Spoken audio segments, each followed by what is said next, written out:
Ratio की video मैं आपको दे चुकी हूँ, आप प्रोपोर्शन की वीडियो दूंगी। प्रोपोर्शन के बारे में मैंने बताया था, जिस तरीके से दो नंबर के बीच में जब कंपैरिजन करते हैं तो रेशो निकलता है, और जब दो रेशो के बीच में कंपैरिजन करते हैं तो उसको हम प्रोपोर्शन कहते हैं। पहला रेशो जो होगा दूसरे रेशो के इक्वल होगा। जैसे इधर रेशो दिया हुआ है 8:16 और ये प्रोपोर्शन का साइन है, और दूसरी तरफ लिखा हुआ है 6:12। तो आप देखेंगे ये प्रोपोर्शन में है या नहीं। प्रोपोर्शन का मतलब होता है समानुपात। ये वाली रेशो दूसरे रेशो के इक्वल है या नहीं है। तो 8 इसको हम फ्रैक्शन की फॉर्म में भी लिख सकते हैं, इसको इक्वल टू का निशान लगा सकते हैं, क्योंकि ये दोनों रेशो जो एक दूसरे की इक्वल होनी चाहिए। अब इसको काटेंगे तो देखो 8 1 जा 8, 8 2 जा 16, दोनों नंबर 8 के टेबल में आ रहे हैं। ये है 6 1 जा 6, 6 2 जा 12। तो ये भी रेशो आया आपका 1/2 और दूसरी तरफ का भी आया 1/2। तो हम क्या लिखेंगे, यस 8:16 प्रोपोर्शन टू 8:12, ये इसके इक्वल होगा। इसी तरीके से कोई और क्वेश्चन भी हम ले सकते हैं, जैसे 6:2 प्रोपोर्शन में है ये 4:3। अब देखिए क्या ये प्रोपोर्शन में है, इसको देखने के लिए हम फिर से वैसे ही करेंगे। 6/2 इक्वल टू 4/3। ये तो आपका शॉर्ट फॉर्म में है, इसको हम शॉर्ट कर सकते हैं। 2 1 जा 2, 2 3 जा 6। तो क्या ये नंबर 3/1 4/3 के प्रोपोर्शन में है? क्या ये दोनों इक्वल है? नहीं है। तो ये नंबर जो है प्रोपोर्शन में नहीं है, तो ये इक्वल नहीं है। तो हम क्या लिखेंगे, no 6:2 a not a proportion of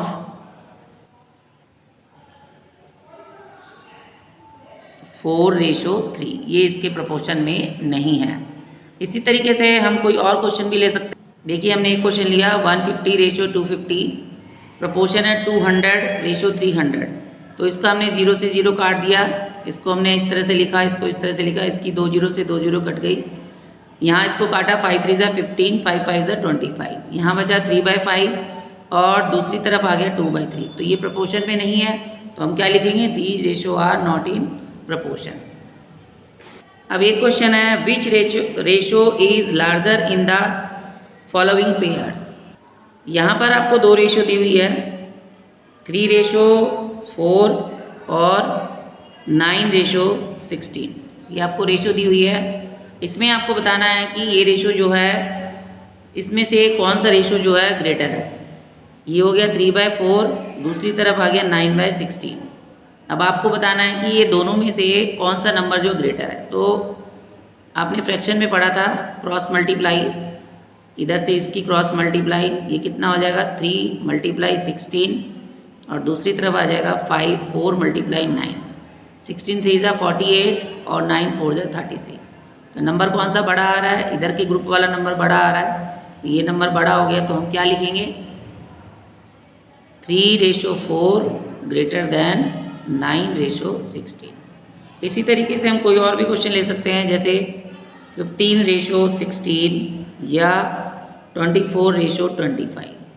फिर से वैसे ही करेंगे, 15/16 और यहाँ पर आ जाएगा 24/25। वैसे ही करेंगे वी क्रॉस मल्टीप्लाई,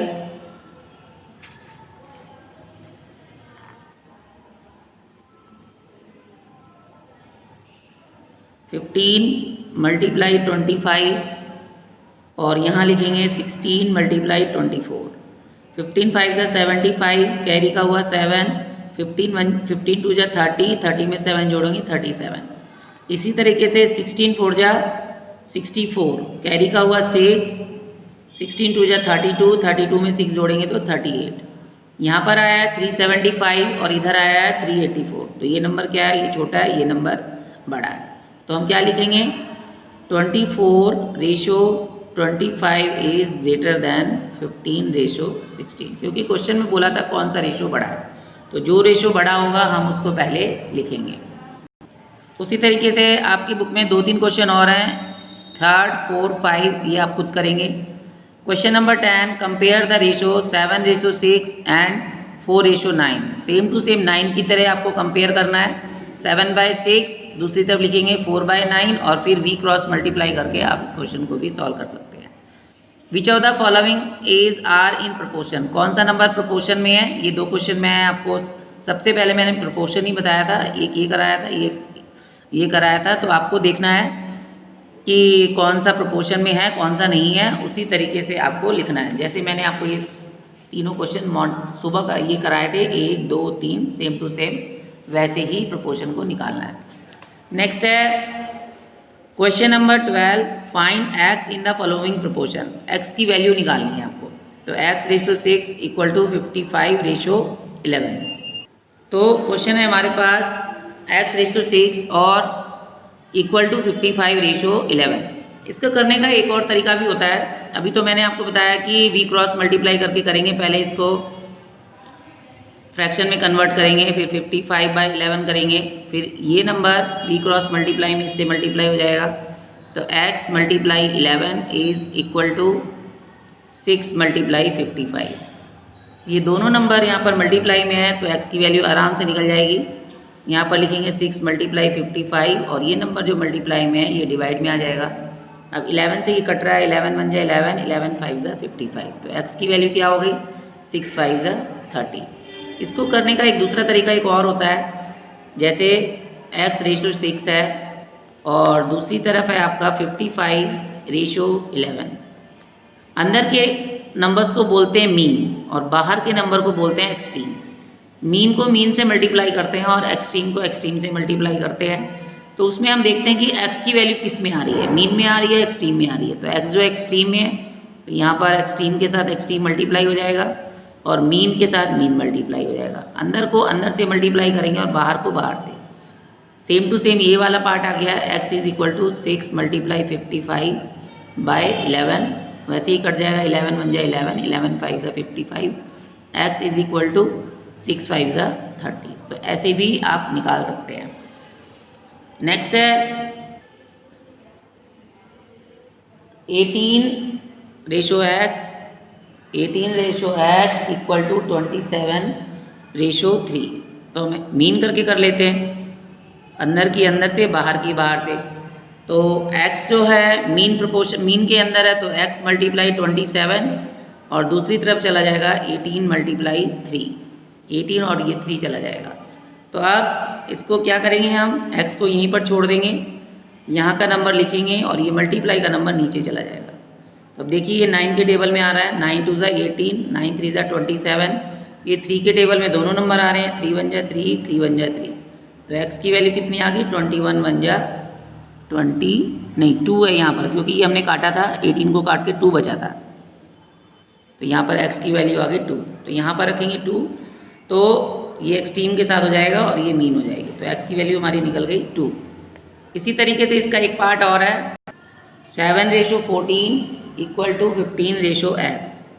अब मीन में 14 और 15 है और एक्सट्रीम में 7 और x है। तो 7 × x इक्वल टू 14 × 15। यहाँ पर x छोड़ेंगे, 7 जो है डिवाइड में चला जाएगा, 7 से 14 कट रहा है, 7 × 1 = 7, 7 × 2 = 14।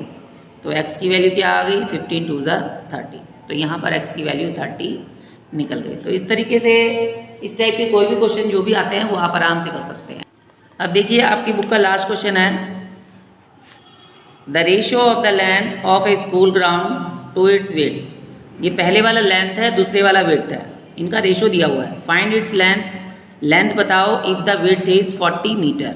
तो लेंथ और विड्थ का रेशियो आपको दिया हुआ है, ratio of length and width, ये आपको दिया हुआ है 5/2 और विड्थ आपको दी हुई है 40 मीटर। विड्थ आपको दी हुई है 40 मीटर। तो आपको निकालनी है लेंथ। लेंथ क्या होगी, तो लेंथ को आप मान लेंगे लेंथ इक्वल टू x। अगर लेंथ x है तो लेंथ की वैल्यू निकालनी है। विड्थ अगर 40 है तो लेंथ कितनी होगी। तो यहाँ पर सबसे पहले देखो, पहले लेंथ है उसके बाद विड्थ है। तो रेशियो कैसे लेंगे, तो पहले इसमें भी लेंथ लेंगे, लेंथ टू विड्थ,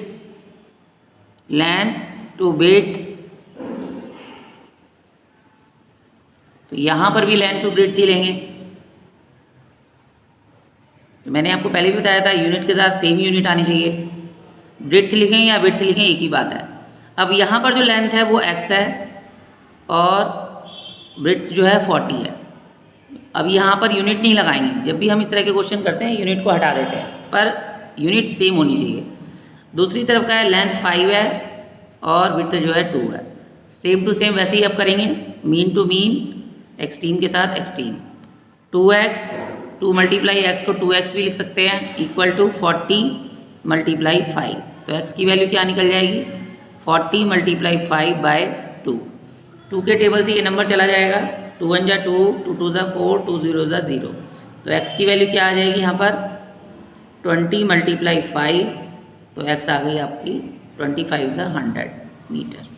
तो विड्थ आपकी थी 40 मीटर और लेंथ आपकी निकल गई 100 मीटर। आज तो आपका प्रोपोर्शन वाले ये क्वेश्चन सारे कंप्लीट हो गए हैं। कल की वीडियो में हम यूनिटरी मेथड पढ़ेंगे। Thank you.